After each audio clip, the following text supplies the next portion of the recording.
రేవంత్ రెడ్డి యాది పెట్టుకో, యాడికి పోయినా ఒక 500-600 మంది సెక్యూరిటీని పెట్టుకుని లేకపోతే మాత్రం ఈ బలగొట్టేటట్టున్నారు ప్రజలు.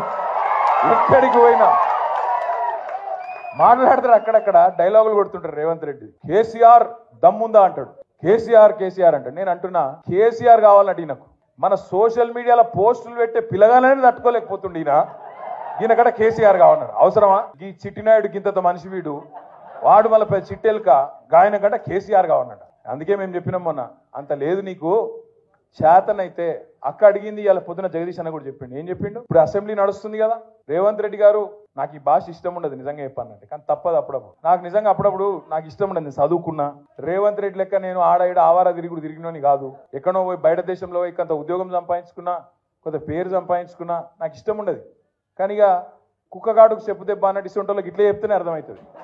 అందుకే చెప్తున్నా, రేవంత్ రెడ్డికి అడుగుతా ఉన్నా నేను, నువ్వు నిజంగానే మగాడివి అయితే అసెంబ్లీ నడుస్తుంది కదా 15-20 రోజులు పెట్టు. మొదలు 10-15 రోజులు మొత్తం రాష్ట్రంలో ఉన్న ప్రజల సమస్యలు మాట్లాడదాం, లగచర్ల మాట్లాడదాం, గురుకుల పాఠశాలలు మాట్లాడదాం, అక్కడ ఉన్న సమస్యలు మాట్లాడదాం, రాష్ట్రంలో నువ్వు చెప్పిన 6 గ్యారెంటీలు మాట్లాడదాం, ఆటో డ్రైవర్లు ఎందుకు చచ్చిపోతున్నారో మాట్లాడదాం, చేనేత కార్మికులు ఎందుకు చచ్చిపోతున్నారో మాట్లాడదాం, బోనస్ ఎందుకు ఇస్తలేవో మాట్లాడదాం, మిగతా అన్ని విషయాలు మాట్లాడదాం. నీకు ఇష్టం ఉన్నంత కాలం రాష్ట్రం అప్పుల పాలైందని తప్పుడు ప్రచారం చేస్తున్నావు కదా, అది కూడా మాట్లాడదాం. నువ్వు నిజంగానే మొగాడు అయితే 10 రోజులు ఇదంతా ఒడిచిపోయినాక మిగిలిన 4-5 రోజులు ఉన్నాయి కదా, ఆ స్కామ్ అంటున్నావు కదా, మొగోనివైతే అసెంబ్లీలో చర్చ పెట్టు, అక్కడనే సమాధానం చెప్తా నీకు అసెంబ్లీలోనే చెప్తా ఉన్నా.